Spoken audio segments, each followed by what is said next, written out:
أجاريهم قلدت ظاهر ما فيهم فبدوت شخصا آخر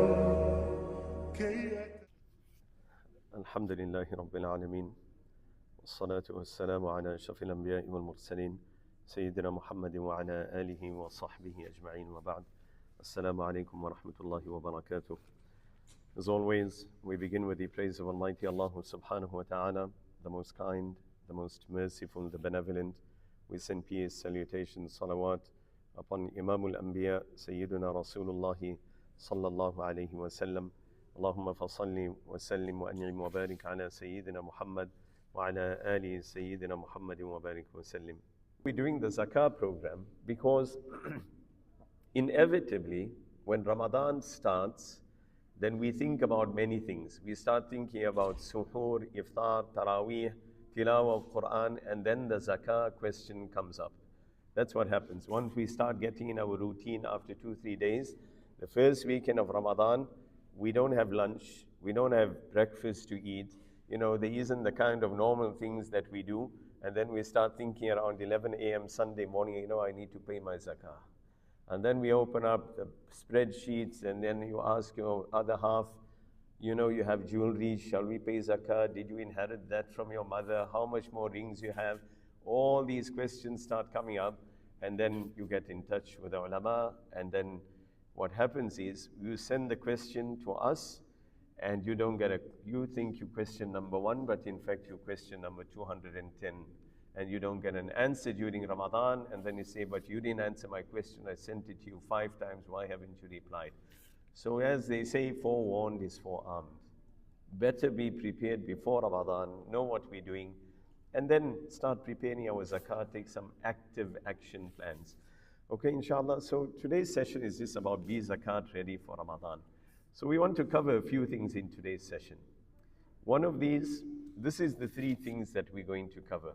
We don't expect reasonably in the next hour to walk away like muftis of zakah from here. This is not a fiqh lesson, it's not kitabul zakah, it's not fatawa, it's none of that. We're just going to look at a little introduction to zakah just to get our mind around it properly first. Just some matters. Number 2, calculating zakah from a practical aspect. And all of it will resonate with all of us to some degree. Not everything is going to apply to us, some of it will, some won't. But as we go through this, you should start drawing an image of your mind that what scenarios apply to you, what don't they apply to you, and you can start formulating questions in your mind, formulate that what does your situation look like. We will take Q&A. We won't wait till the end. If there is something in particular on a particular slide or something that I'm talking about, and you want to ask the question, just raise your hand, ask the question short and sharp. Don't give us a tafsir, don't give us the whole 10-year history. Just something you want clarity on, just ask it. Because often at the end we wait for Q&A and we don't have enough time and everything's not, and you know, we got to then start thinking back. Better we deal with it with the sisters as well, inshallah. If there's any questions, you're more than welcome to ask. Okay, so maybe a little bit interactive session will also keep me interested and keep you awake at the same time. Okay, inshallah. So I'm not going to share any slides or notes, just for the simple reason that there's, you know, it's not really that informative if I share it, but you're more than welcome to make notes, inshallah, whatever it is, and there'll be some things at the end that I will share, inshallah ta'ala. Okay, so the question about what is zakah, the slides are there as a reference, inshallah. I trust that we can read it clearly, and I will just be talking to the slide. So the matter of zakah, as was read in the ayat leading up to the session, Allah subhanahu wa ta'ala has made the obligation of zakah imperative, and Allah has made it obligatory on us. Let's get one thing absolutely clear. If you take one thing away from this entire session, it should be this next sentence. Zakah is an ibadah. Zakah is an ibadah, it is a form of worship, it is not a tax. It is not some tax that we pay for the upkeep of the religion. We don't pay tax for the upkeep of humanity. We don't pay tax for the upkeep of the clergy of the religion like other religions do. The matter of zakah is a matter of ibadah. Quran is explicit, وَأَقِيمُوا الصَّلَاةَ وَآتُوا الزَّكَاةَ, that you establish prayer. Every one of us who are sitting here, not one single person will deny the importance and obligation of salah. Every one of us know it, that salah is an obligation. On the day of Qiyamah, the first thing you're going to be asked about will be your salah. And salah is something that no person in any circumstance will not be obligatory on them if they fulfill certain criteria. In the same way, the matter of zakah is an obligation. Zakah is not a choice if it applies to us. Like a person who fulfills the criteria of salah, a person reaches a particular age, they reach a particular threshold of wealth, of money, of property, salah becomes obligatory on that person. In the same way, a person reaches and fulfills certain criteria. In that same way, zakah becomes obligatory on that person. Look, no person, when salah becomes obligatory on them, right, does that person determine how they will make salah? I know I need to make salah, but I decide that, today, Dhahar, I don't think I'm making 4 rakats. I think I'll make 2 today. I don't think I'm going to do it at midday. I might just do it all my salah later on in the evening. Rather, every person understands that salah is an obligation. It needs to be done in a prescribed time, in a prescribed way. There's certain criteria for the entry into salah. You need to meet those criteria. Zakah is an exact concept the same, that a person cannot just adopt zakah in some ad hoc way. Allah forgive us, and Allah forbid. Salah we are absolutely precautious about, and we should be, rightly so. But when it comes to the matter of zakah, the person in business is running a wholesale retail business. He walks around the store, he says, I think I need to pay zakah, I've got stock in trade. I don't exactly know how much stock. I think here maybe it's worth about $100,000, and he just takes out one random figure and he pays zakah. When it comes to the matter of jewelry, the matter of cash, we don't think about assets carefully enough to determine what we should and what we should not be paying zakah upon. So the matter of zakah is a matter of great importance. Allah subhanahu wa ta'ala has mentioned in Quran, wherever salah is mentioned 28 times, aqimus salah, in the same tone, in the same grammatical structure. وَأَقِيمُوا الصَّلَاةَ وَآتُوا الزَّكَاةَ. In the same tone, Quran is saying that you should give zakah. Who should do it? You should give zakah. So Allah subhanahu wa ta'ala mentions the matter of zakah with great importance. Quran, it is filled with the instruction related to money and wealth. Remember this carefully. The matter of money and wealth, the biggest deception that we will have is that it's my money, I can do what I want with it without regulation. It's not governed, it's not restricted, I can do as I choose. Yet Allah subhanahu wa ta'ala spreads the discussion of Quran, in Quran, the matter of money several times. Okay, so just to move on from that, the meaning of zakah, ironically, is to grow. Just think of this. Zakah yazku means to grow. How ironic. Somebody takes out money, they discharging it, they disposing of it. Yet Allah says that disposal is called growth. It doesn't make logical sense. We live in a world of cause and effect. Anything you do, you give $100, you're giving something tangible, you expect a tangible reciprocal benefit for that. No person in their sane mind is going to give $100 and they don't get an equivalent of a tangible benefit. Nobody does that. Every person in his sane mind, he will pay $100, he will get it back in some other form and shape, but the value of that $100 is still there with them. But yet Allah subhanahu wa ta'ala says that you give zakah. That zakah becomes a cause of your growth, despite you on the external think that you might be losing something. There's nothing more difficult for a person than parting with wealth, with money. If we don't see benefit, we ain't going to give it. It's the fitrah, it's the nature Allah has created us with. Unless I'm just talking about myself, mashallah, after all of your tarbiyah and islah, some of us might feel that, we don't have an inclination to wealth. If a person doesn't want money, like if somebody brought $1 million here now, I'll say, well, yeah, aapke liye $1 million I brought for you, Jazakallah, thanks, I won't have it. Thank you very much. I say, well, just bring it. And where's the last 5 cents? Put that here also. You 5 cents short. That's the fitrah. Insan will be by default attracted to wealth. That's the nature of it. Nobody is going to give money without, just like that. We are living in a world, in a digital world. This world is the world of where we part with money, but we don't even think about it. We scan, we click, we put a facial recognition, we ping, and khalas, finish. It's easy come, easy go. That's it. That's what we do. We just shop, we don't think about money. But when you go to the store and you take out and you needed to pay that $50, there's a different pain in that. When you have to take out a physical note of $100 and pay for it, there's a different pain that comes in there. You think twice. It's like, do I really need it? I don't need it. I think I'll just leave it. But when you scan your phone, it's just so easy. We just part with money.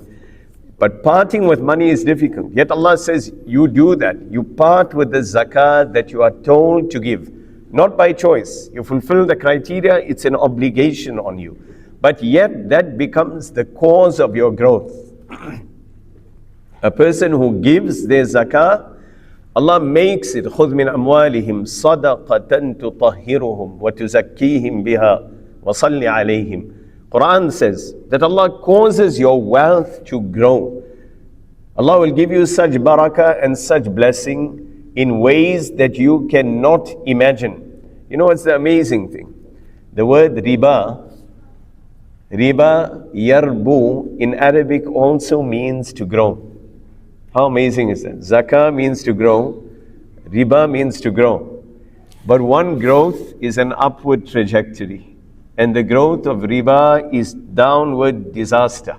That's it. If zakah is giving you barakah in your family, riba will break your family apart. If zakah is bringing barakah in your marriage, riba in that marriage will break the marriage. If zakah is bringing obedient children, riba will bring disobedient children. If you are getting barakah in your wealth, riba will take the barakah out of it. You will give zakah and you think that you are losing. Physically you will see that you gave money. But Allah will cause what remains to become such a cause of barakah that it will last not only in your life, but Allah will make the barakah of your zakah disposal and discharging a cause of barakah that will penetrate generationally. Not 1, not 2, not 3. But Allah will let the barakah of that. وَكَانَ أَبُوهُمَا صَالِحًا. We read Surah Kahf every Friday. What does Allah tell us there? What Sayyidina Moosa told him that, Khadir, why are you straightening the wall? You should have taken some payment for this. At least we could have used it for our upkeep. Musa alayhi salam told this to Sayyidina Khadir. Khadir alayhi salam said to him, Musa, you don't know that this young 2 orphan boys here, that generations before there was one forefather who was a man of piety of his wealth. Allah made it that He sent 2 Anbiya, I'm calling Sayyidina Khadir a Nabi here, that they came, Allah sent them to come and straighten the wall and fulfill the objective of someone generationally down in this family. And riba, by the oath of Allah, if that riba doesn't break the family in their lifetime in front of them, then after death, that family will fight and die for the inheritance. And if it doesn't kill them there, the next generation will erode both eternally and externally. And this is zakah. مَا نَقَصَ مَالٌ مِّن صَدَقَةٍ.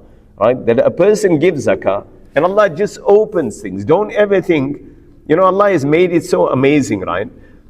That anything we do and everything we do has some benefit that comes from it. One is we do a'mal. One of our greatest misconceptions is we think religion and deen is for akhirah.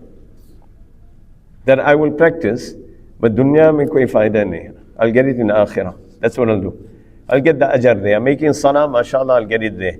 You know, I'm giving zakah, I'm being good, I'll get it there. But dunya, deen is just na'udhu billah, difficulty, Allah forbid. A person thinks that. Why is it so restrictive? Yet, we have missed the point. Every amal brings some benefit in dunya, if only we knew. It brings immediate benefit. وَأُخْرَى تُحِبُّونَهَا نَصْرٌ مِّنَ اللَّهِ وَفَتْحٌ قَرِيبٌ. Allah said, we know you, insan, that you're very weak. What are you? You are just a person who has a very short time preference. You want everything now. We know you are like that.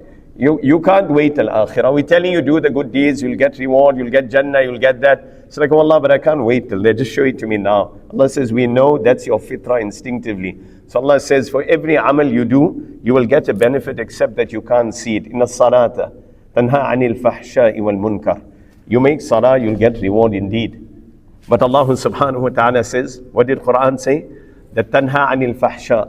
The greatest reformer in your life is salah and prayer. The greatest reformer.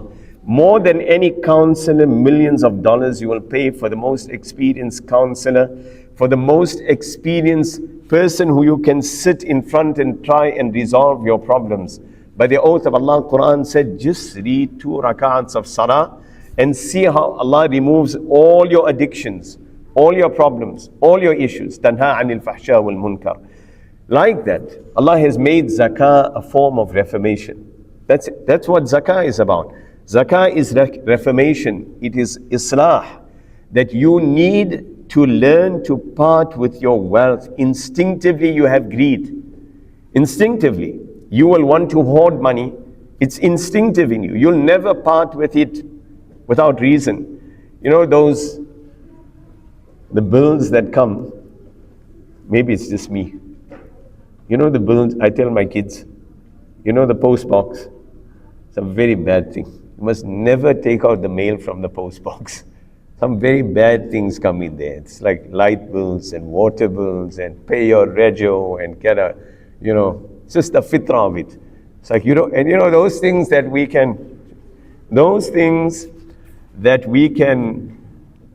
can delay paying it, that's what we do.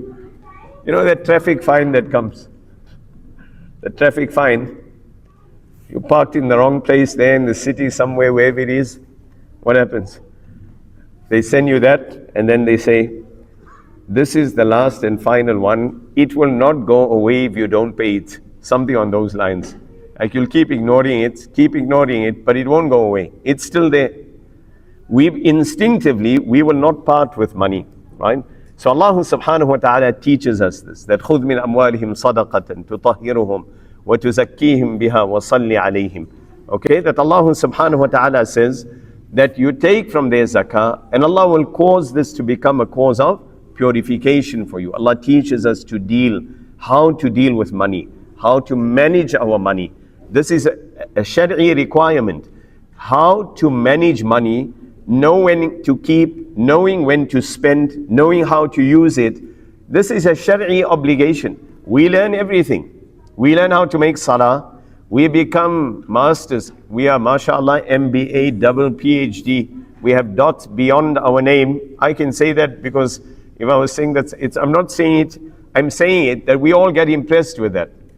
But yet, we haven't learned basic fundamentals of how Quran tells us to deal with money. When to pay, when to keep, how to spend, who to give, who not to give, how to earn, how not to earn. Did Nabi alayhi salam not tell us that, listen, on the day of Qiyamah, you will be asked. You know what you'll be asked? Among many things. The greatest, biggest audit of your life. Tax year comes up, ATO knocks on the door, your accountant gets in touch, please send us your financials, sends you your bank account, where did that money come, where did it go? And we start preparing for this. Yet on the day of Qiyamah, two questions. Min ayna iktasabtahu wa ayna anfaqtahu. Where did you get it from? Where did you spend it? Where did you get it from? Every single last cent is going to be audited. The biggest audit. Lines, rolls of bank statements, a lifestyle audit. Where did you earn it from? Where did the income come from? Where did you spend it? Did you give it where it's supposed to go? So Allah subhanahu wa ta'ala, through the simple once a year annual act of zakah, just teaches us a simple thing. That know when to spend, how much you spend. So zakah is a form of islah. It is a form of rectification. It is a form of purification. Zakah purifies our wealth. That's what it does. It purifies our internal. A person struggling with internal struggles, pay zakah, give sadaqah. Allah removes the hardship. As-sadaqatu burhan, was-sadaqatu tutfi'ul khati'a kama yutfi'ul nar, kama yutfi'ul ma'an nar. Sadaqah removes the wrath of Allah just like how water extinguishes fire. You're having problems in your life, give sadaqah. You're having issues in your marriage, give your zakah, give your sadaqah. Your children are disobedient, give sadaqah, give zakah. See how Allah purifies. Allah removes all the hardship, all the filth with the zakah is purification, it is tahara. Right? And so Allah doesn't want us to be in misery. The more we detach from deen, the more misery comes into our life. The more we disobey Allah, the more misery comes into our life. Alam nashrah laka sadrak wa wada'na anka wizrak. That's the reality. Wa wada'na anka wizrak. Nabi alayhi salam was feeling depressed, anxiety. 2 surahs revealed. So much we read and listen to it, we haven't reflected once why it was revealed. وَالضُّحَى وَاللَّيْلِ إِذَا سَجَى مَا وَدَّعَكَ رَبُّكَ وَمَا قَلَى. That, O Nabi, that your Lord, He has not deserted you. Anxiety, aloneness, strangeness, depression, mental issues. Allah said, that's why ulama have written, for the one who struggles with these, read often وَالضُّحَى, read Alam Nashrah. You will feel the burden being lifted from your shoulder. Why? Because Allah gave salvation to Nabi alayhi salam through these 2 chapters of the Quran. Okay, so zakah is purification. Zakah has to do with the removal of all of these type of hardships, difficulties. Okay, so obviously when it comes to the matter of zakah, zakah is not a handout. Let's get some things clear. That when we give zakah, the mindset is not that we are giving handouts because somebody needs it and we're doing them some very great favor by giving them our zakah. Zakah is not a handout. It was not designed for this. Unfortunately, it has been reduced to this. However, of course, there are certain circumstances, example a war zone, there are some dire situations, flooding, earthquakes. Of course, these are emergency situations. We will need to call on zakah to resolve the needs of this time. But zakah in principle is not designed for this. It is designed for empowerment. It's not a case of let's make some food parcels, we got zakah and let's give it out and we're doing it. This creates a society that's dependent. The purpose of zakah is to create an independent society. And we can only do that if we use zakah in the right way. Right? And so when we're doing this, Allah subhanahu wa ta'ala, you and I in the world that we are in, this world, Allah subhanahu wa ta'ala has made us people of social creatures. We are meant to interact with each other. We're not isolated. If somebody sat here in the corner of the masjid and they were doing ibadah the whole day and they're only reading Quran, we will say that this person, mashallah, he might be doing some good actions, but in principle he's lost the essence. The essence of our deen is that we need to socialize with each other. Allah has given us a social responsibility. We need to live a life in ourselves obedient to Allah, and we need to fulfill the responsibility of the rest of mankind. All of these social causes that are there, nobody is doing it, building a hospital in Pakistan, because they're getting some type of accolade for it. Nobody is getting, everybody, whatever work they're doing, nobody is getting zero benefit. Why is it being done? Because there's this responsibility Allah placed on our shoulders. The person who's sitting isolated, not connected to the ummah and not uplifting them, is a person who has misinterpreted. Quran rejected this. وَرَهْبَانِيَّةً ابْتَدَعُوهَا مَا كَتَبْنَاهَا عَلَيْهِمْ. You know, monasticism, people who are detached, like in India and these places, you know, some religions, you get like these padris, these people who are detached from the religion. They haven't bathed in 200 years. They never cut their hair for 50 years. They never changed their clothes for 30 years. And then they come walking into one village and everybody sings like some Allah Wala came, you know, some wali of Allah came, and they start kissing his feet that he didn't wash for 50 years. So our deen is not so primitive. Quran rejected. You see all of that? مَا كَتَبْنَاهَا عَلَيْهِمْ. Whoever they were, whether it was the Christians and they became monks and they went to sit in monasteries, Quran said, we didn't tell you about that, Allah said. We need you to be engaged in the world. One of the ways that you will make your presence meaningful is by discharging your zakah. You're giving money to others. You can't live yourself. You come from a religion where your Nabi said that how can you eat when your neighbor is starving? You came from there where your Rasul showed you that in his house, his companions extinguished candles so others could eat. It told us about ithar. It told us about preference. It told us about giving. This is what zakat does. It just uplifts everybody, at least to some level of a social standing. Don't be impressed with the social system. MashaAllah, we came to Australia. What a sophisticated country. First world country. You know, everybody gets Centrelink. Every kid can't wait to turn 18. The nizam and the system of a social justice and social financial upliftment was long implemented from the time of Sayyidina Umar. If you go into this history, it's mind-boggling. What he done, that how every person was above not just a baseline, but they lived a life of, I wouldn't say luxury, but at least a life of survival.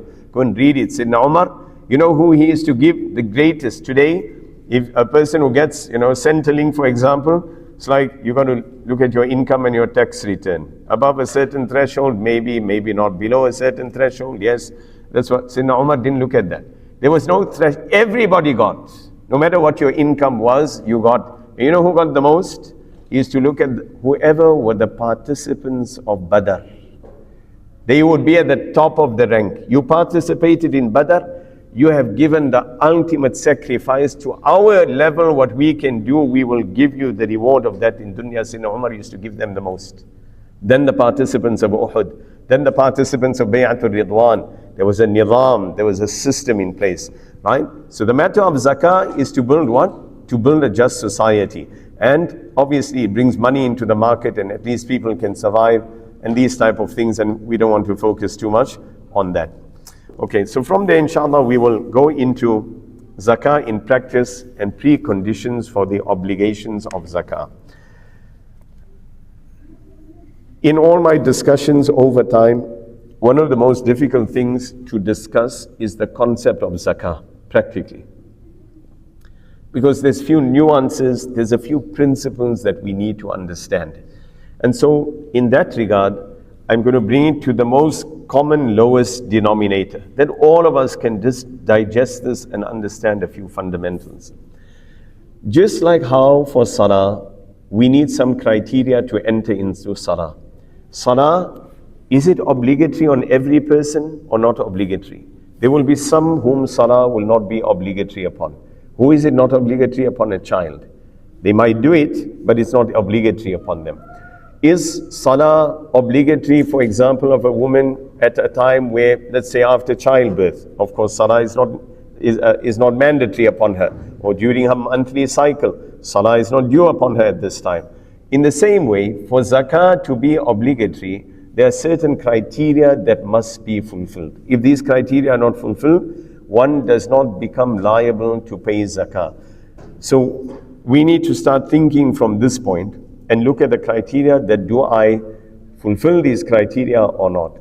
Now, I want to mention one thing, that this discussion is centered around the four schools of thought, the four madahib, and those who might not be following a school will ascribe to one of these viewpoints because generally it is filtered in there in any case anyway. So just keep this in mind. So number one, Zakah is not obligatory on a non-Muslim, zakah is only obligatory on a Muslim. We might say, well, that's an obvious fact. Why would a non-Muslim be paying zakah? Hypothetically speaking, you could have a Muslim country where there are non-Muslim residents, and if the state is collecting zakah, then will they take zakah from the non-Muslims? Zakah will not be obligatory. There might be some other payment that might be due for some other reason, but zakah will not be obligatory. Why? Because zakah is an ibadah, and worship of Allah in the expression of ibadah is only obligatory on a Muslim. Number two, the second criteria for zakah is that it is only obligatory upon an adult in the Hanafi school. What does this mean? That zakah is not obligatory on a child if that child has wealth.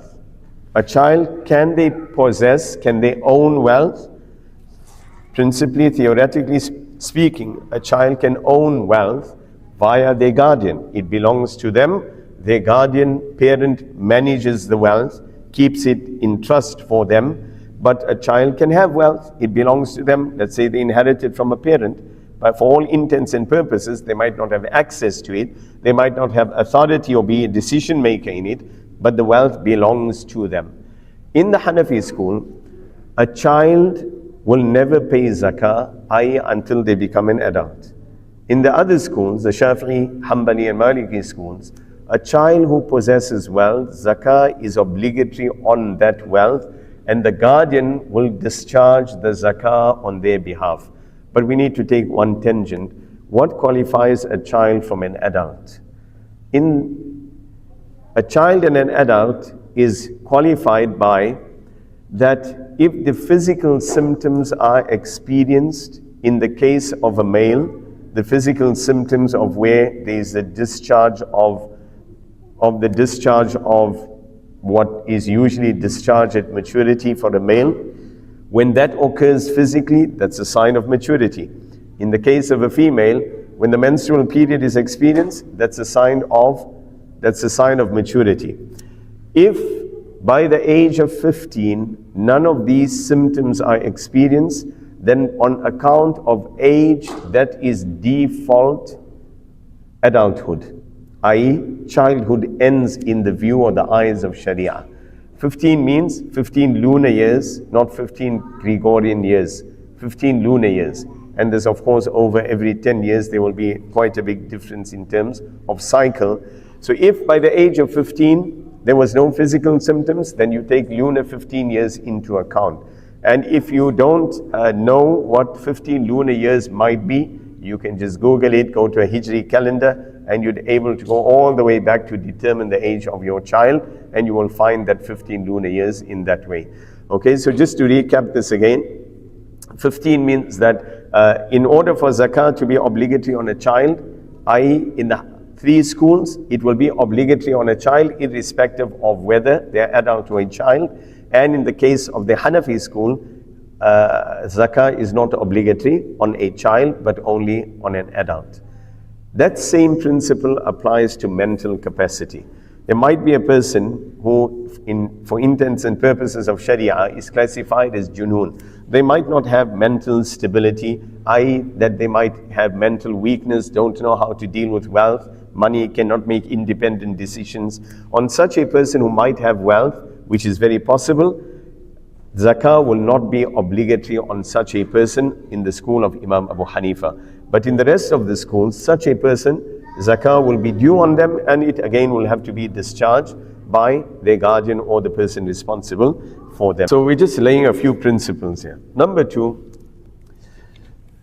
just bear with the discussion. Okay, it's a bit loose-ended in this first few slides, but they will all tie up, inshallah. All right. Number two is conditions relating to wealth. On what kind of wealth, what kind of ownership does zakah be obligatory?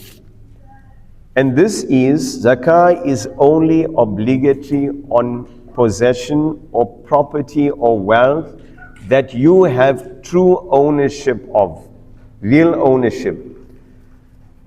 What is the definition of true ownership? Disposable authority. What is disposable authority? Forgive me. Sometimes it's difficult to connect on these things. Right?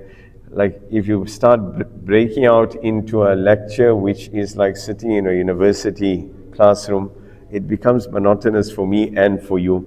Like, forgive me if it's heading down that line, just tell me you're getting too boring. Just talk straight, simple term words that we understand. So, zakah is only due on those assets which you fully own. If you partially own, I'm not talking about a partnership. If you might assume that you own something, but you don't have disposable authority. Disposable authority means that that's your car there outside. You can decide, I want to sell this now or not. I want to, put it on the market.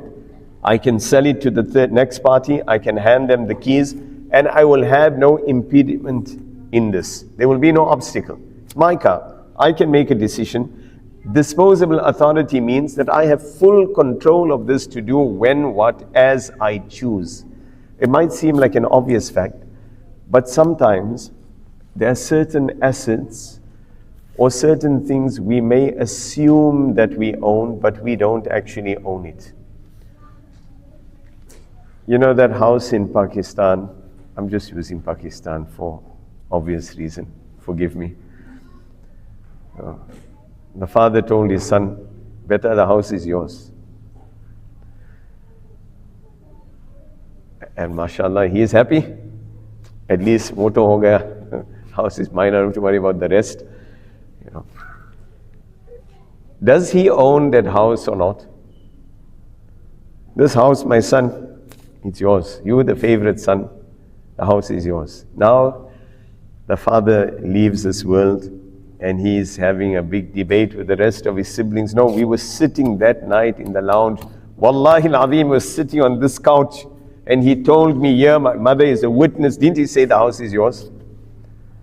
I know this happens more often than not. Even if we say it doesn't.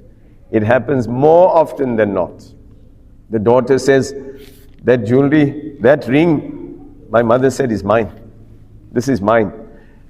The question we have to ask, that does that house belong to you or not? If tomorrow somebody told their father back home, now that you gave me the house, I'd like to sell it, and I want to take the cash to Australia, what will he say? You keep quiet, who gave you the house? You forget this house, you are now disinherited. Forget anything else. It's like, disposable authority is very clear. You can do what you want. Who's paying the outgoings? Who's assuming responsibility? Have they transferred the title to your house, to your name? If none of that happens, it means you do not own it.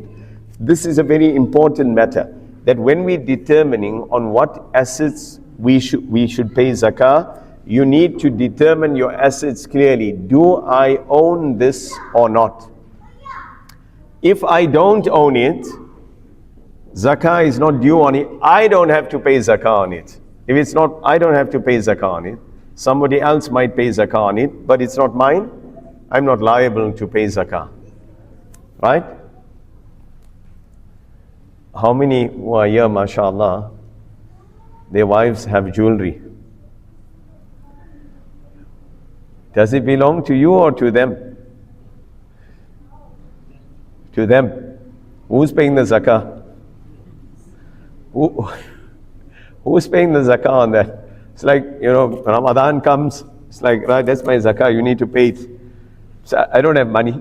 You gave it to me. You must give the gold, plus you must pay the zakah. And then they say, Islam doesn't have rights of women. So listen carefully, sisters. We'll come to the jewelry discussion. But if you own it, you got to pay the zakah. I might not be very popular after this, but if it's yours, you have to pay the zakah.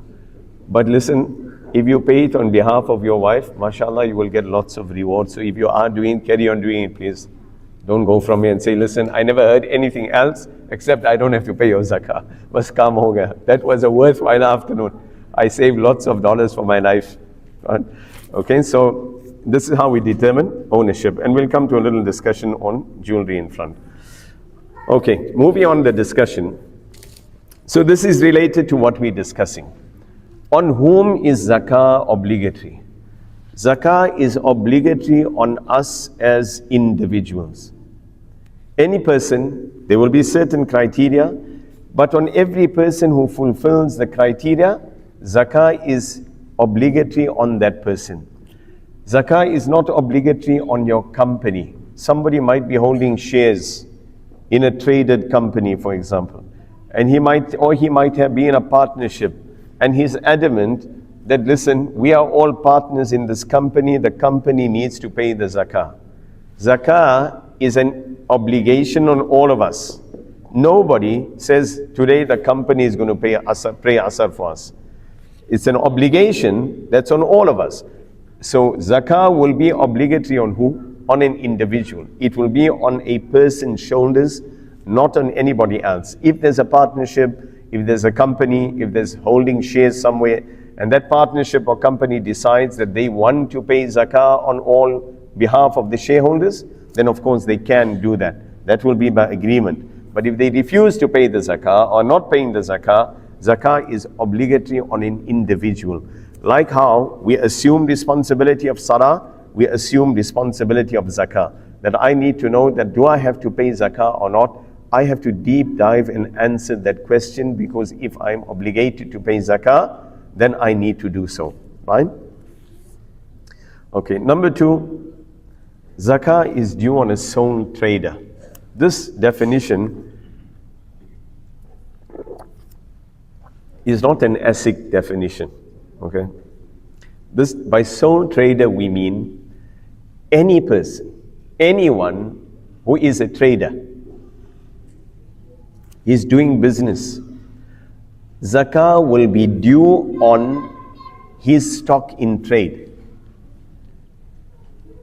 Any person who's doing any kind of business, zakah will be due on his stock in trade. A retailer, he might have a store that he's selling everyday goods, a food store. He will have to pay zakah on that stock in trade. The question about how does he determine the value of this? He will determine it by the market value. What is market value? Market value is not the cost price, because you might have bought goods 10 years ago that's, goods that are not selling. Clearly the cost price of that would have been much lower. Now it will be much less. You might have paid higher.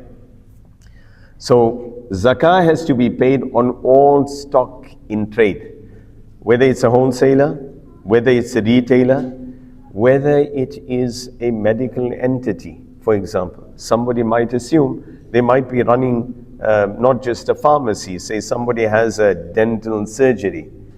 They clearly are carrying stock of some sort, whether it's in the form of just syringes or some gadgets or fillings or who knows what. This is stock in trade. The question has to become that this is zakatable assets.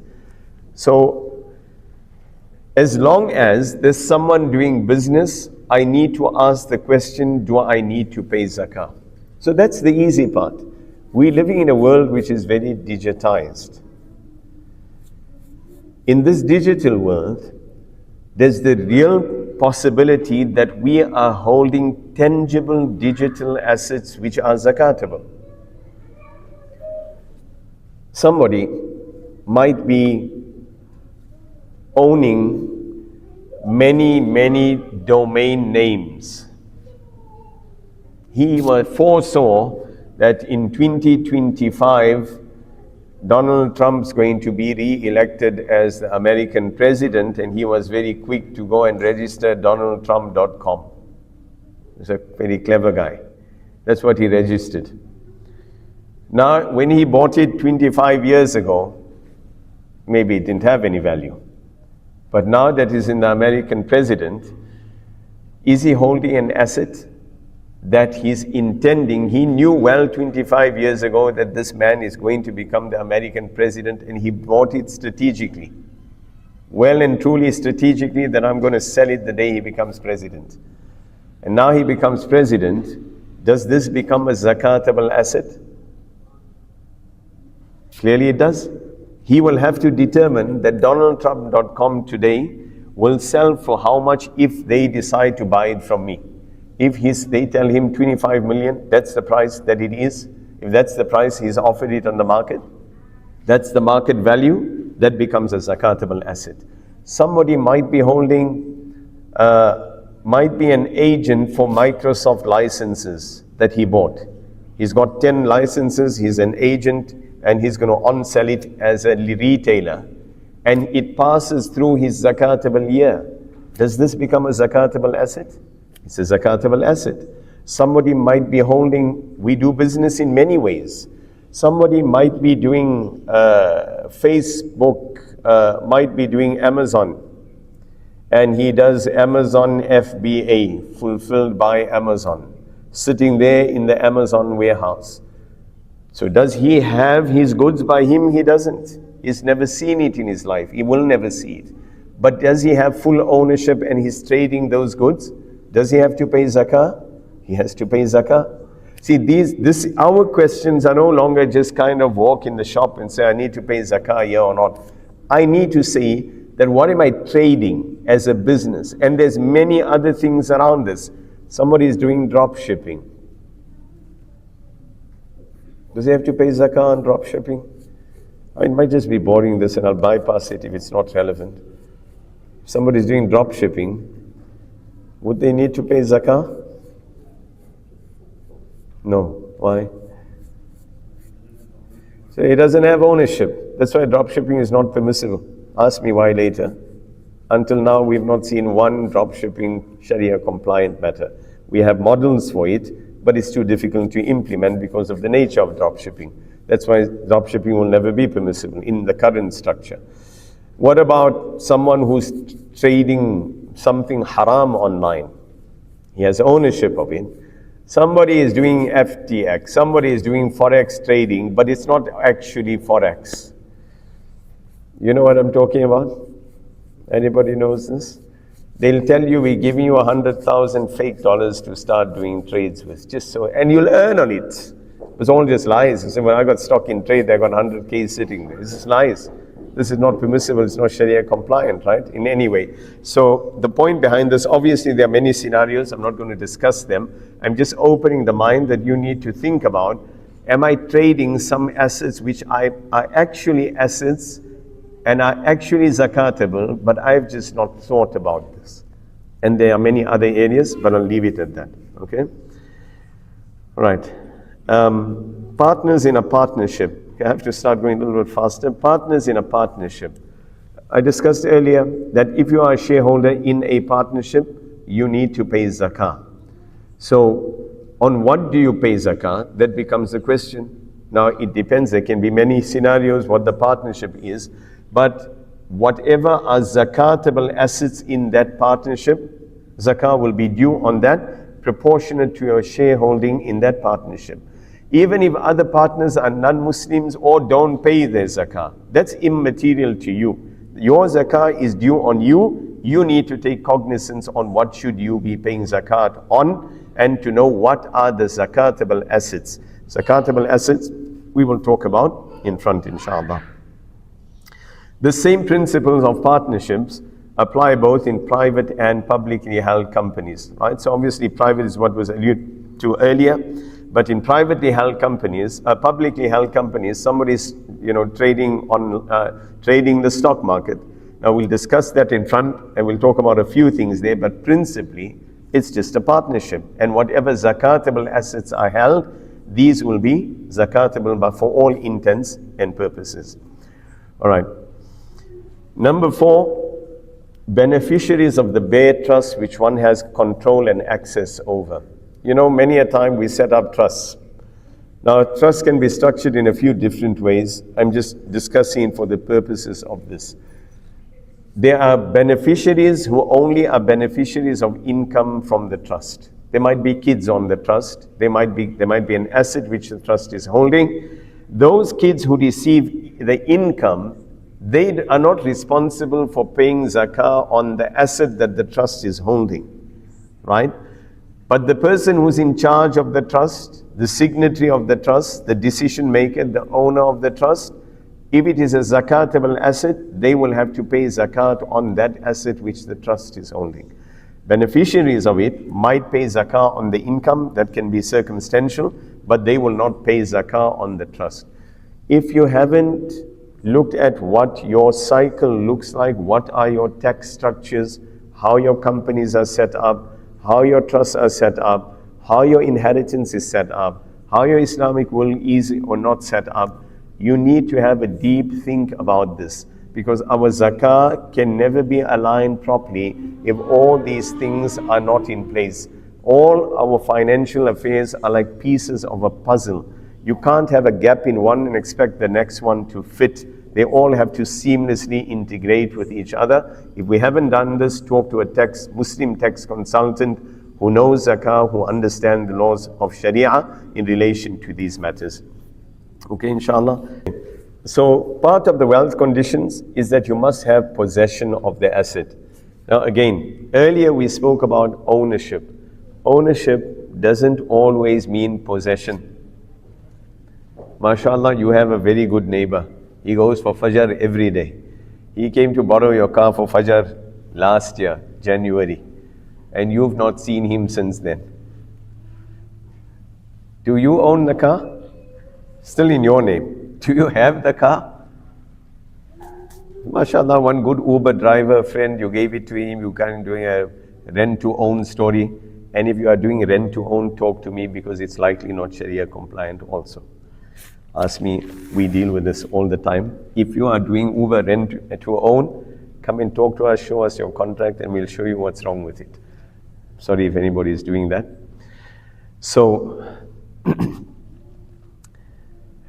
you own something doesn't mean you always have possession. You know, you got some money somewhere, you didn't want your wife to spend it, you buried it in the backyard somewhere, and now you can't remember where you buried it.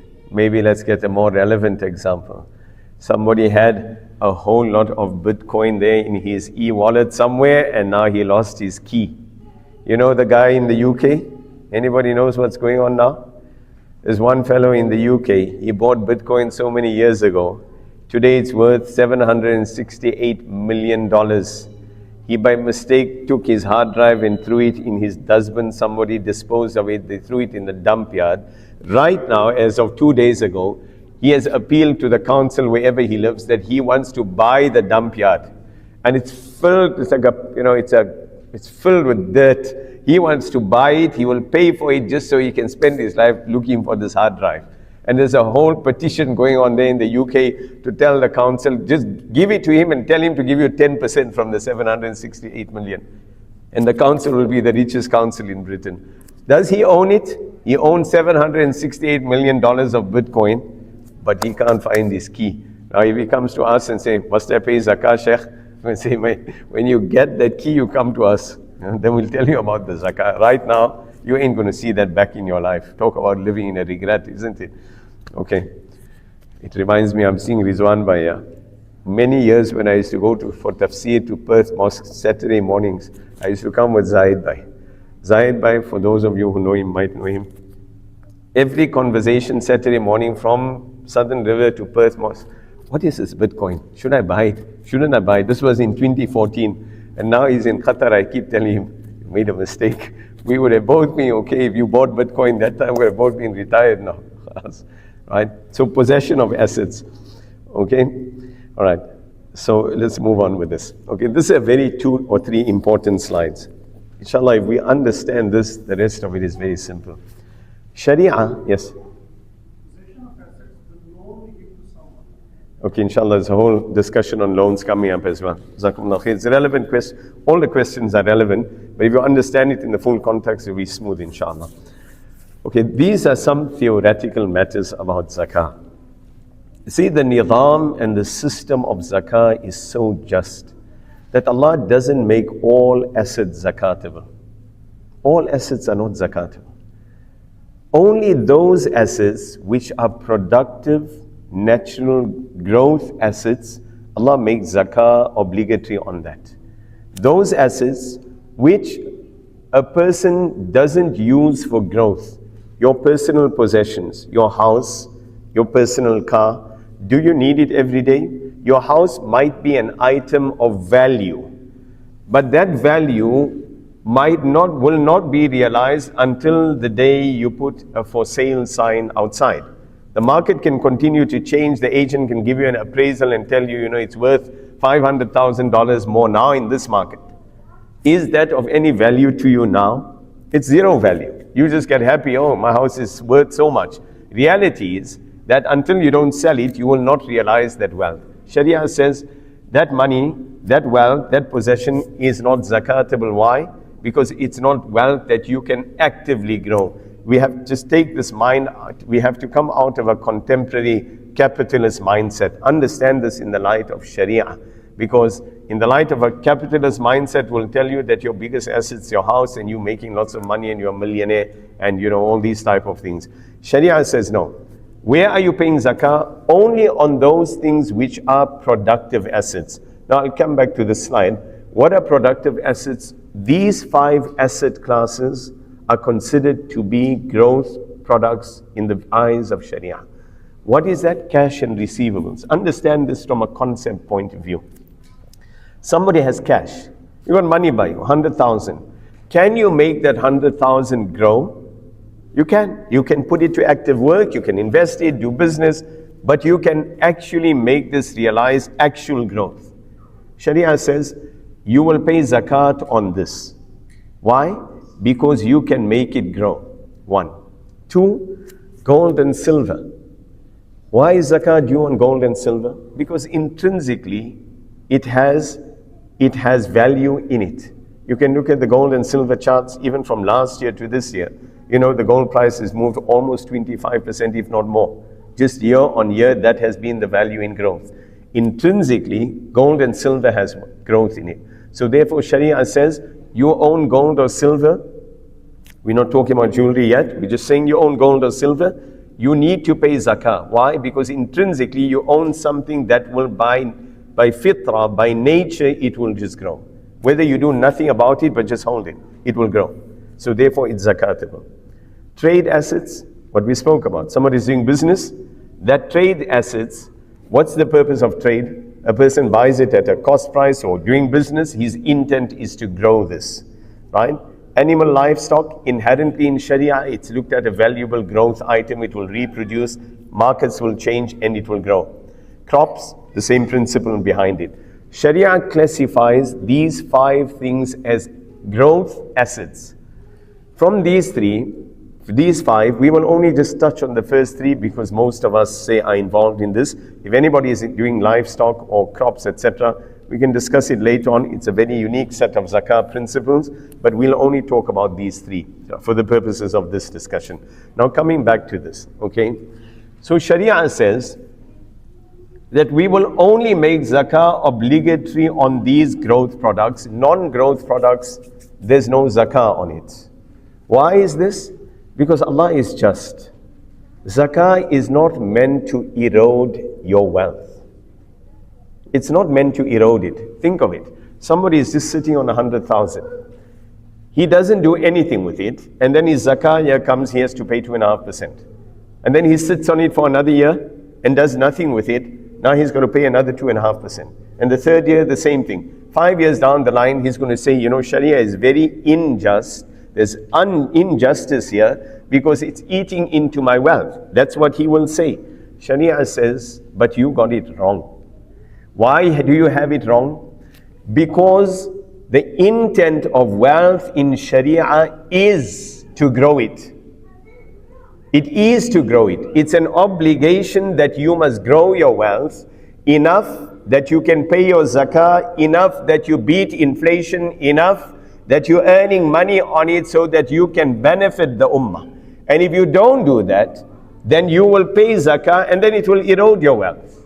Can you see this cycle? Our deen teaches us such a sophisticated concept of financial literacy that in the traditional mindset and household is that, cash is king, you must sit on it, just leave it in your bank account, leave it under your mattress. But reality is that inflation will kill it.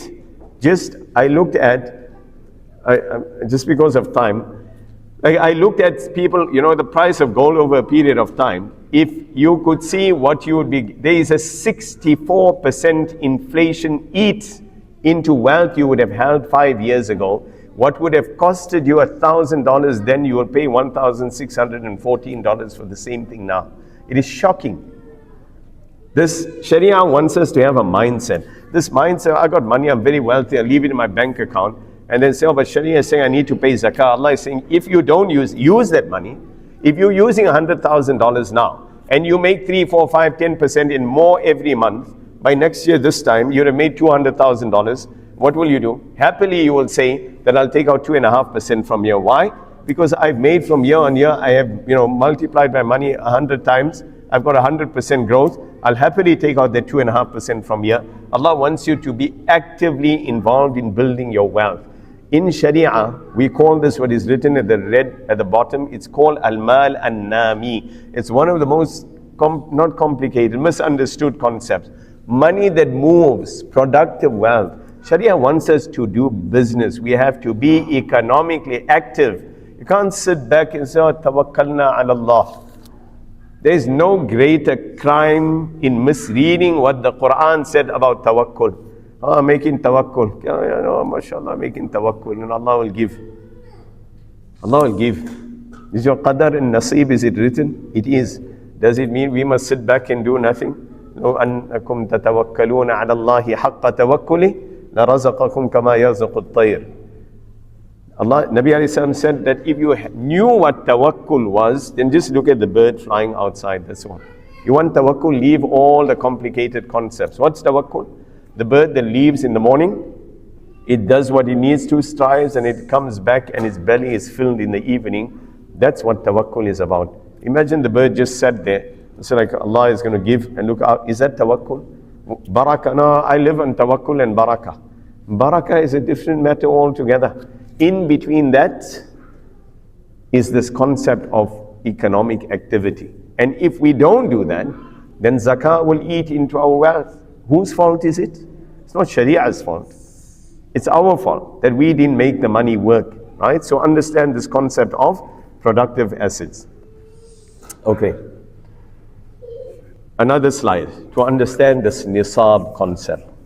This matter of nisab, again, is one of those things that are misunderstood. What is nisab? Very often when we see Ramadan calendars come out, timetables, these type of things, you'll see the nisab rate is this. What is this nisab story? In simple words, nisab is the threshold and the benchmark that was set by Rasulullah ﷺ as to who was defined as being wealthy and by extension needed to pay zakah, and those who were not considered wealthy enough and by extension did not pay zakah. It's simple in our world, it's like a tax threshold. Someone above a particular threshold, there are certain incumbencies on them. Those beneath a particular threshold do not pay tax for a certain reason. That's all this nisab is. It's just a threshold. In the time of Rasulullah, the threshold of wealth was determined as the following. Anyone who had 20 gold coins, dinars by them, or they had 200 dirham silver coins, they were considered to be wealthy and by extension needed to pay zakah. Anyone who didn't have it was not considered to be wealthy and did not need to pay zakah. That's all this nisab is. It's nothing complicated, right? Why did they consider gold and silver? They considered gold and silver and they used a bimetallic standard. Why did they use a bimetallic standard? Because that's what they were trading in. They were trading in real money, gold and silver. They were not trading on $100 note that only got its value. Anybody looked at $100 note carefully? What does it say on it? This is considered to be something of value because some old man king there in England said so. That's why it's valuable. Otherwise, it's just a piece of paper. It's not anything else. In the time of Rasulullah, they used gold and silver. That's why the standard was set in gold and silver. Okay? Now, This 200 silver coins and this 20 gold coins, when equated and considered in terms of grams, were considered to equate either 87.48 grams of gold or 612 grams of silver. There's another opinion, let's call it a round figure, 85 grams of gold, 595 grams. Anybody today who has by them the value of 85 grams of gold or 595 grams of silver, and their assets are more than their liabilities, they are candidates to pay zakah. That's all this is. Understand what this is. This nisab concept is a very simple, digestible concept, right? So when we look at this, when I looked at this calculation a week or two ago, forget the zakatul fitr, I'll discuss that just now, but zakat nisab at the bottom is 964. If we take the 612 grams of silver, it's 964 Australian dollars or 12,000 odd Australian dollars if we take the 85 grams of gold. So that means a person who got 964 grams of, or $964 by them, I will share this, or they have $12,000 by them, zakah could be eligible or they could be liable for zakah. That's a fundamental question here. There's obviously a very big disparity between $964 and $12,000. Why this disparity?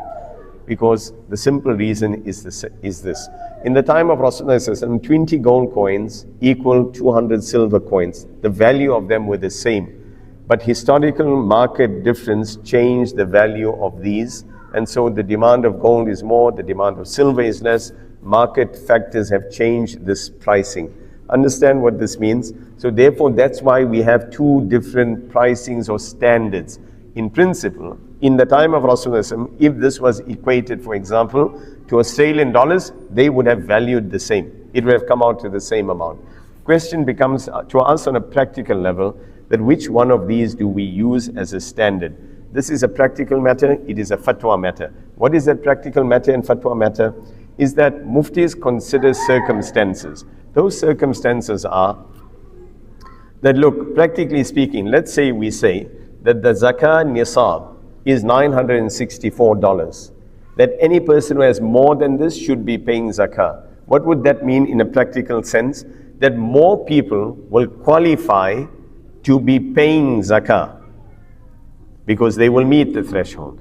If we use 12,000 as a standard, less people will qualify, less people will pay zakah. So that's from a practical application point of view. We have to determine that, okay, which standard should we use? So, for example, in the case of Australia, we recommend using the silver standard. Why?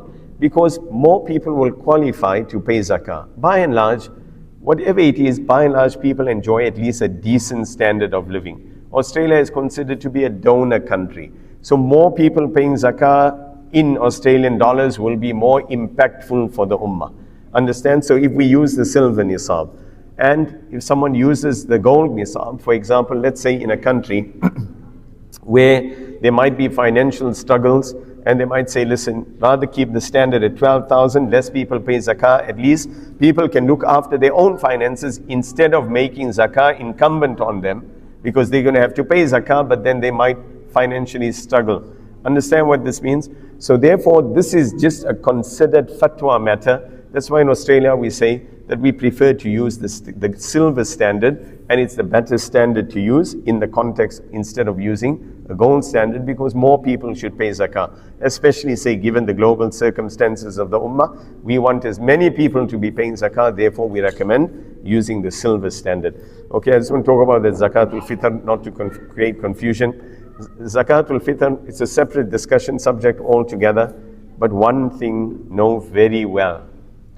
Zakatul fitr calculation is a very meticulous calculation in Sharia. It's not some aqli, ijtihadi, qiyasi thing that I'll decide, let's just make it $10. Let's just make it $15, which is typically what happens. These are usul and principles, fundamentals. Everybody is not a mufti in Australia. MashaAllah, many of us, we will do work. And we should carry on doing work, but we should understand the limitation within this. That limitation is that there's a point beyond which we should not be going. These matters are very meticulous in the Sharia. Sharia gives us different standards. How we come to the figure of $16.30, $13.40, why these different options is a very, very intricately Sharia guided process. That's why we have this figure. For this year, our figure in any case of what we normally use is the wheat price of $16.30, but you will get other prices that will just randomly come out, get flung about, and there will be no thought processes behind this. I'm not criticizing anybody, I'm just making that as a point here. Okay. Finally, in order for zakat to be necessary, all of the money that we have, there has to be one entire lunar year that passes. Now let's tie this up to what we discussed earlier. Somebody has cash, there's productive assets by them. Sharia says you don't have to pay zakah now. We will still give you the opportunity to grow this wealth. After you have the opportunity of 1 year, now you pay zakah on it because we've given you ample time to grow the wealth. But if you haven't grown the wealth, you will still pay zakah anyway. But 1 lunar year needs to pass. Lunar year means zakah is not obligatory in Ramadan. Zakah will be on any time. Let's say a person just started earning an income. That income, they just came into the workforce, they start earning an income. When they come into the workforce, they start getting an income. Now they reach the threshold of $964 or $12,000. When they reach that point and they get assets by them, they will now wait an entire year. Let's say it came to them on the 10th of January, or let's call it 10th of Ramadan. Next year they will look at the circumstances on the 9th of Ramadan. What is my financial circumstances? When the 9th of Ramadan comes, whatever zakatable assets they have, they will pay zakah on those assets. Okay, and if they don't have zakatable assets or they went beneath the threshold, then they will not pay zakah. Zakah, you cannot, zakah, sometimes there's this notion that, every time I get wealth, I inherited money, or I got a payout of something, now I need to pay my zakah. You don't have to pay it immediately. You got to wait till your lunar year ends.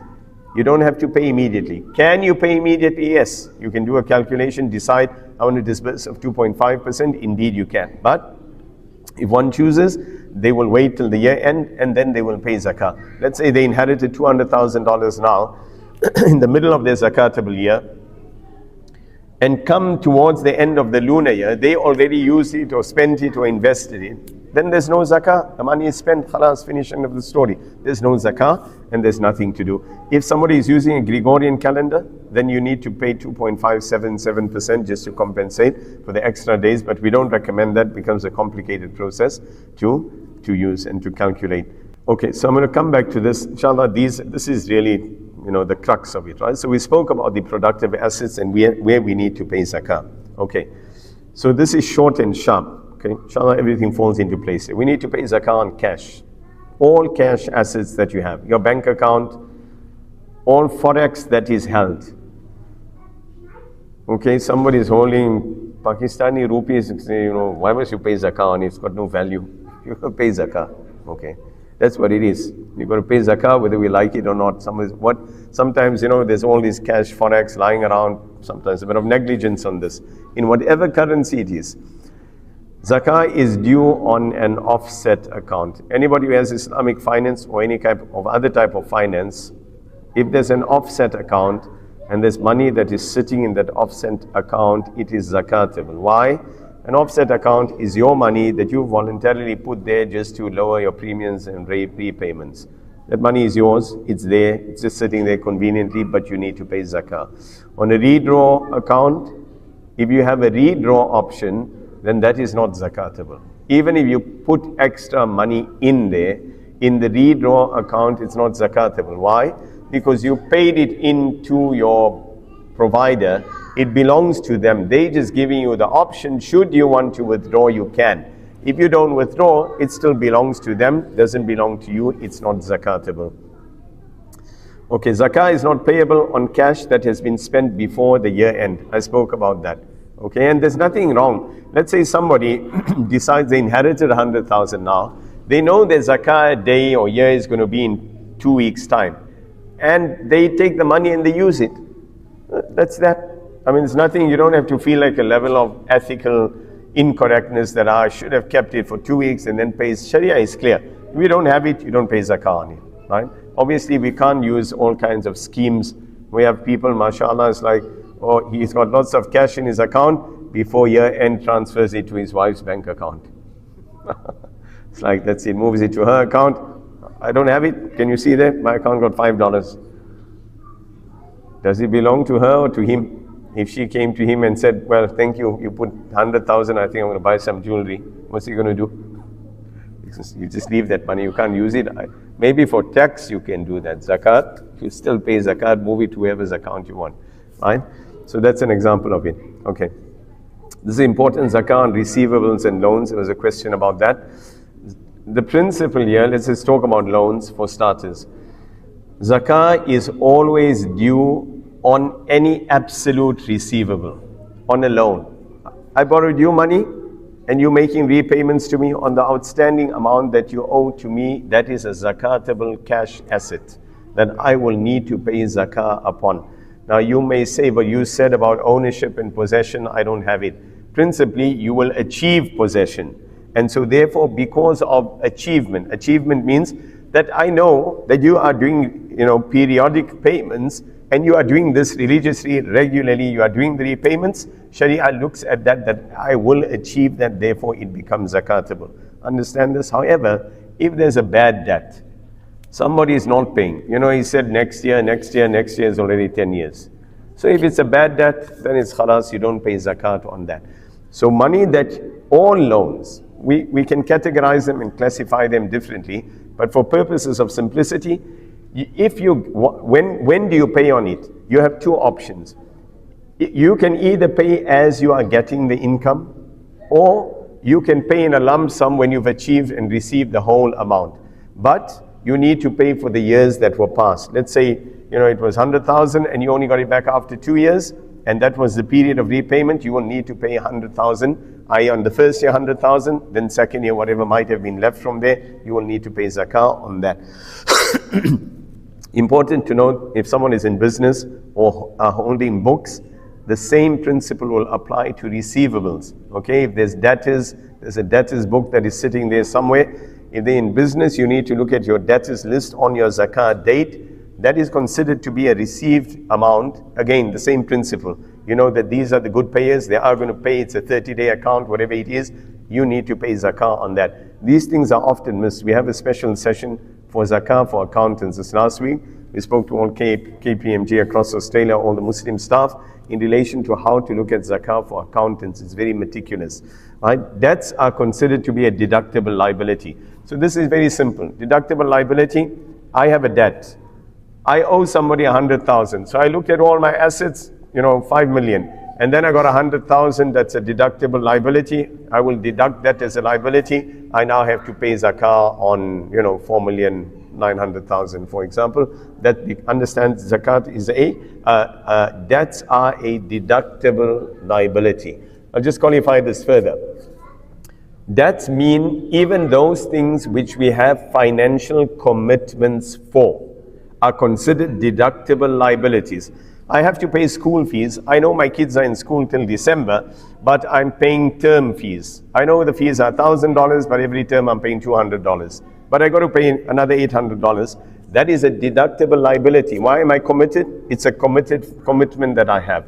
My lease agreement. Okay, I've got a lease agreement, 24 months in place. It's a commitment that I have to do. Therefore, it's a deductible liability. And like that, lights, water, electricity, other rates and taxes, these all become deductible liabilities that you can deduct, provided that it's a commitment that you are in for. If it's not something you haven't yet committed, you haven't signed, put pen to paper, then it's not a deductible liability. Okay? Okay. So I think maybe there was a question somewhere around this. I'll just ask the question first here. So Islamic finance products in Australia, are they deductible liabilities? Somebody took out 500,000 with an Islamic finance home provider.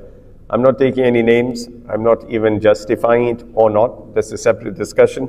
I'm just saying, yes, someone, he's got 500,000 loan and he's paying it off. It's a 10-year loan and he's paid off 100,000 from there. He's got 400,000.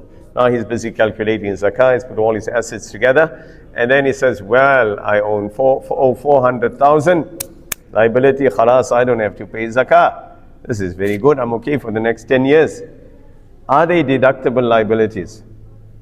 So, for a period of time. Which period of time?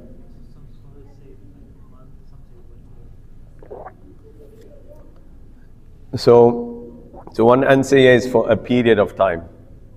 Okay. Anyone else?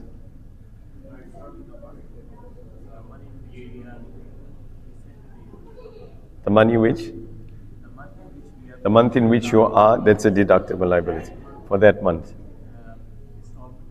Okay. Anyone else? Okay. So I'll just answer it in the interest of time.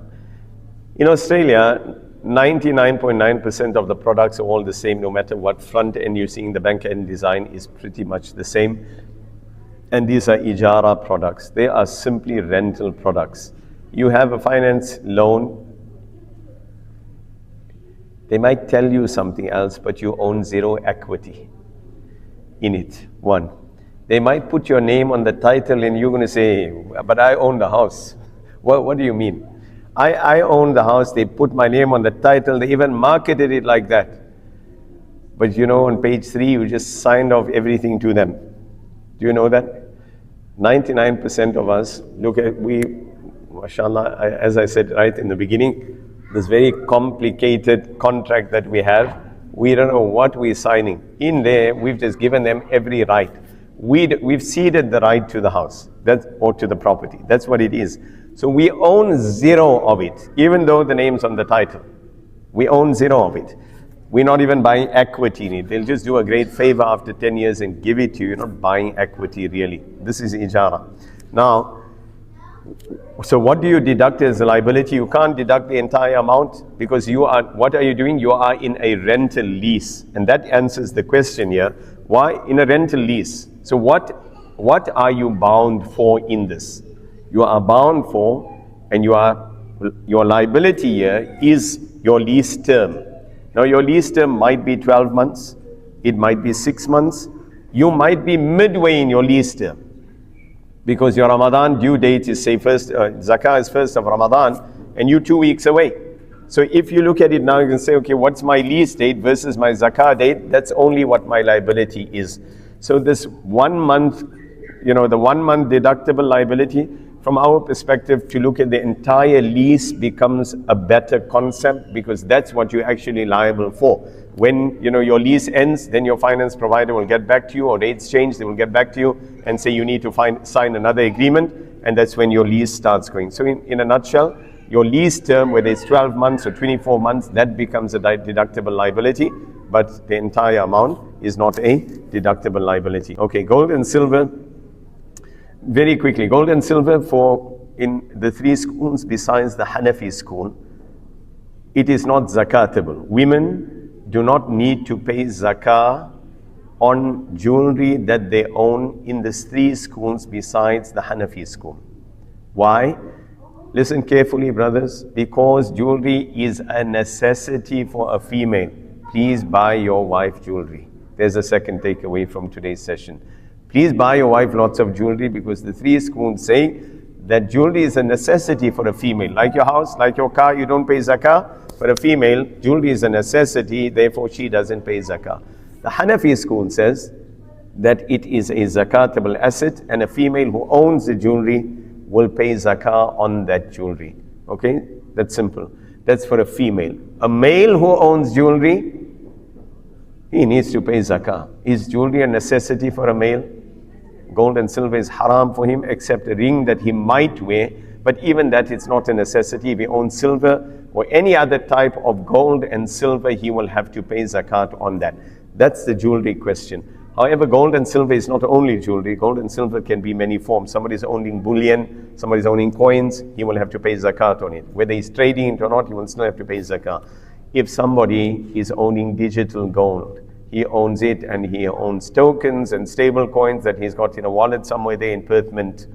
I hope nobody's doing that. But if you are doing it at Perth Mint, you know, they closed it down and they shut it down, all drama happening with Perth Mint. You should rather buy physical coins if you haven't yet, because there's lots of things happening there. But in any case, if you're holding other types of digital gold, they will still be zakatable, because the digital asset that you're holding is representative of the actual physical asset beneath it, and that qualifies as gold and silver. Okay? Mixed metal jewelry. Mixed metal jewelry. So obviously, whether it's 24 karat, 22 karat, etc., this just has to do with the gold and silver versus the alloy mix in there. On the gold or silver value, it will need to be weighed, and zakah has to be paid on that, right? Zakah is not due on any type of stones, unless you're trading the stones, crystal, diamonds, tanzanite, all these things. It might add to the value of the jewelry, but it's not zakatable in any capacity unless someone is buying and selling, and this is considered to be a stock in trade. Okay, very important. How do we calculate the price of gold and silver? It's very simple. Just look at the grams of the gold and silver, buy a decent jewelry scale. It's very cheap. Otherwise, go to a jeweler and just ask them to weigh for you. Make a spreadsheet, keep it year on year, just add and delete from there so you know what your gold and silver assets look like. And then to determine the price, just go online and Google the scrap metal value. Don't go to gold.com and silver.com. These give you live gold and silver prices. That's not what we pay zakah on. That's a selling price. Scrap price is if you walk into a jeweler and you put that in front of them, what will they give you for that? That's known as a scrap metal price. That's what you pay zakah on, because that's a reflection of the true value of the metal that you are holding. It's very easy. Just go online and look for scrap metal value, and there's ample websites, and make sure it's Australian dollars, and you look at grams and not ounces. Property. There's a question about property. Property is everybody's favorite subject, and it's always lots of hot contention. Must I pay zakah? Mustn't? I don't know. I bought it. The market was good. Apple Cross. I don't know. I'm holding it. Sheikh Willerton. Rossmoyne. Must I keep it? Mustn't I? So always the questions are. There's nothing complicated here. It's just very simple. Whatever your circumstance has to fall in one of these three next slides. If you haven't figured it, then go back and reflect it and fit it in one. Either the property you own is a residential property. Your residential property will never be zakatable. That's the house you are living in, will never be zakatable, irrespective of its value. Number two, buy to let. You've got a property, you're leasing it. There's a tenant in the house. It's not zakatable, the value of the property. What is zakatable? The income achieved from the rental, that is zakatable. And that will become part of your cash asset base. You're getting month on month, you're getting rental income. It's not zakatable there and then. You have other cash assets, it will go into your account. It will sit there till, say, your zakah year is the 1st of Ramadan. You will look at it holistically. The fluctuations, outgoings, payments, expenses, all of that will come out from there. And whatever you left with, you will pay zakah on there. There's nothing, say, special about it in terms of it being looked at separately as a zakatable asset. Right? So buy to lease. And number three, buy to sell. You're buying the property, you know clearly you're selling it. I'm buying it, I'm holding it. I might not sell it now, but I'm holding it for 5 years. Apple Cross, good price, I'm going to get. That's why you're clear on what you're doing with it. That is a zakatable asset. Why? Because it's considered stock in trade. You might not be officially an estate agent, but you are trading in property, okay, for your own sell. Okay, then there's one hybrid matter. I don't know. I bought the property, I don't know. I might let my son live there, I might build there, I don't know what I'm doing with it, maybe it's investment. That means it's not zakatable. That's it. It's not zakatable till the point you decide. There's a block of land, it's standing empty. You don't know what you're doing with it. You're not going to sell it either. You don't know. I might sell it, might not. Maybe I'm going to build, maybe I'm not. That's it. It's not zakatable. It will just stay there. The day you make an intention, if you put the house and put a tenant, then it changes. If you decide to sell and you put a for sale sign, it means that's a reflection of your intention changing, considered stock in trade, and it becomes zakatable.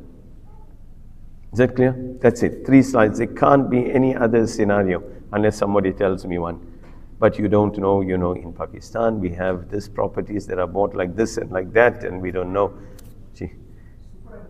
Coming next. Australia 15 years ago, all the questions are here, inshallah. All right. Must I talk about this? Investments. Is anybody trading in this? I can't ask this question, very personal question. Does anybody want to know about investments in the stock market and how we calculate zakah?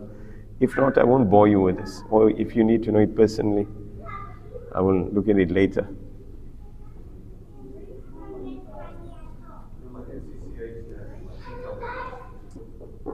Okay, all right, so let's talk about that. Okay, I'll just very quickly, because somebody is trading in the markets, or they got money sitting in a fund somewhere. Now, it could be a whole host of different things. If you just, it's a buy and hold, it's an investment. Put it there, you're leaving it, and it's going to grow. That's it. That's all it is. Now, do we need to pay zakah on this? It is a zakatable asset. Why? Because you are, so MCCA might call it a growth fund, for example. But really what it is, it's just a universe of funds which are there, which are managed by a fund manager. You go into this pool, it's a universe of equities which are there. They'll make it up with, say, a medical fund and a property fund and. That's all they're doing. They've just created a portfolio of funds. They call it a growth fund, and they're hoping it's going to grow at a particular rate. Your entry into that is merely that you become another shareholder in this. So if we go a whole lot of slides back, if you're a shareholder, it is zakatable. Right? You need to pay zakah on this. The bigger question becomes that how do we determine how much zakah we pay? That becomes a fundamental question. That question is, there's a few scenarios that can happen. I'll answer that now after this next slide will all come together. Right? So one is, it's a buy and hold strategy, which might be this type of a growth fund. Or it might be just as savings and store of wealth, which is, say, something typical and the same. Right? There's a slight difference between it. So this slide here, this is, over time, along with other ulama globally. So look, one is, remember that an equity price is never the reflection of the value of the company. If it's selling at $2.50, it's not the value of the company, right? It's just the value of what the price of it is now at the moment. It's not the price of the value of the company. So principally speaking, you should not be paying zakah on what the market price of the company is, kind of $2.30 times 50,000 shares I have. That is not how much you will, or how you will calculate zakah. You could do that if one just doesn't know any better. You'll be paying more zakah than you should actually do. Alternatively, you can look at the financials, and then you can try and determine what are zakatable assets and then pay zakah. That's a big headache. Who's got time for that? So the last thing that we say is that in our review of, we've updated this now, okay? This was 100 companies that we reviewed. Now it's gone up to about 200 companies that we have reviewed over time, ulama. We have not found more than 25% which are actually zakatable assets, because these listed companies, the way that they do business is very complicated. And zakatable assets are only 25%. So in essence, you should look at your shareholding, look at what the company financials are, what is its value, determine 25% and then multiply your shareholding by that. That is how much you will pay zakah upon. Okay? So I hope that answers that. Inshallah, I'm just stressed with a bit of time. Okay. I'm not going to go into crypto discussion. I'll answer in one paragraph. One, in our humble opinion, trading crypto is permissible. That's our opinion. Our opinion means younger ulama who understand this world, in our opinion, crypto is permissible. I know there are other senior ulama who have other opinions. We respect that, but from our perspective, really we understand the market, many of us, of what's going on in this digital crypto and blockchain world. All right. So if you are trading crypto, you need to ensure that you're trading permissible crypto. You have to screen it from permissibility. What's the project behind it? What are they doing? All these type of things. If it is a permissible crypto, it is zakatable. No matter what that coin or token is. You have to look at what is the rate of that crypto, what is your value there. You need to pay zakah on that. Okay, now they're all different types of cryptos. If you understand this, inshallah, it'll make sense. If not, okay, this last slide, this meme coins. Must you pay zakah on meme coins? I mean, if somebody really believes in Donald Duck Trump coin, and you really believe in his project and you're going to make money overnight and your money went from $1,000 next day. So all the young people, they know what I'm talking about here. It's like, you know, when that coin went up in that day, I got many Donald Trump calls. I put $500, I made $10,000, $20,000, $400,000 overnight. It was ridiculous. Can I use it? That's the question. Is it permissible? My normal answer to that was, I mean, if you give me 10%, maybe I can come up with something, right? But like, listen, if you really believe in the project, then talk about meme coins. Otherwise, I mean, you can't really seriously mean that this is like real assets. This is entertainment. Kids, you know, Elon Musk is a South African. We know his racist tendencies from long before. If you're feeling guilty driving a Tesla now, you should have felt this long ago. I'm sorry if anybody has a Tesla. But we know this history long time. Very strategic moves of buying Twitter and X and Y. Go on there and go and see all this pump and dump schemes. They are not there to make money. These are kids sitting in their back room at night there and just buying and putting meme coins and pumping and dumping. This is not Sharia economic activity. Okay, so is it zakatable? If you're doing this, you have to question it won't be zakatable. If anybody is doing any staking,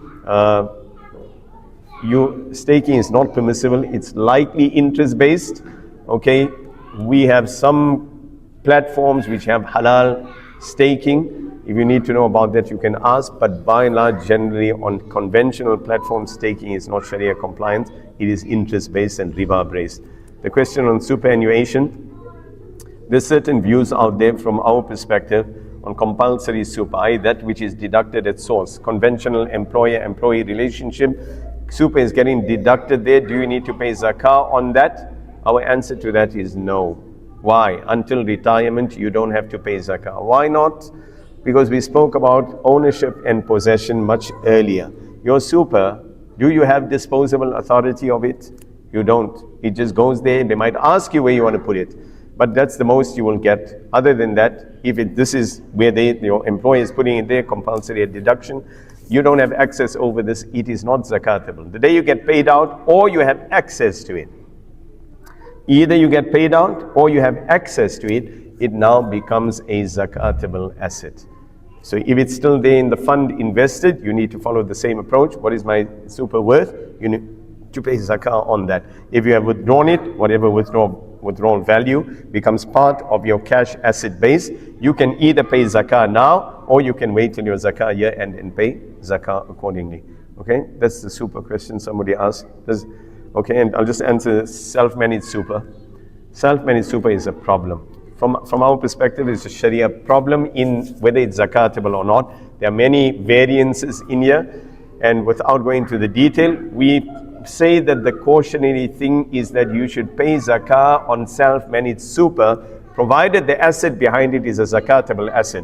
So if someone invested the money somewhere and it's in a property and it's deriving income, that income becomes zakatable. If it's just a block of land, then it's a self-managed super, but it's not deriving any income, so you won't pay any zakah on that. Understand? It's the self-managed super. From our perspective, you need to be very careful about, and we prefer that if there are zakatable assets there, it's probably more cautionary that you pay zakah on self-managed super. If you want to know the details, we can share that. Okay, I'm sorry, I keep saying 5 minutes. Okay, where should you pay zakah? We'll discuss that. There's many organizations. Your zakah is your responsibility. You should do your own due diligence. Make a zakah portfolio, a sadaqah portfolio, take it on your shoulder and see your zakah at work. It will become more meaningful than just, looking at it and getting rid of it. Okay, finally, last thing, inshallah, is that we have a zakah spreadsheet that we know I can share. That is a manual zakah spreadsheet. However, we also have, forgive me for all those who are coders and all that. I'm none of those, but I'll open another page here, just very quickly. Okay. So, I coded a little app, Zakah app. I can't promise that it's mastery at coding, mashallah. You are all far better than that, and I'm not infringing on your space with AI. But This is a little zakah app that we made. It's got live silver and nisab coded into that. So the day you're doing your zakah, it's just, put in your figures there. And I'll just do that very quickly here. Let's just say put in some random figures here. You can put in gold value if there is any, silver value, stocks and shares, something like that, business merchandise, companies, you got any shares in trust, digital assets we accommodated, and let's say liabilities, something like that. And that's all you're doing, and it gives you all your zakah calculation breakdown. And that's all you need to do, and you can print it out, and it gives you a printed summary of your zakah calculations as well.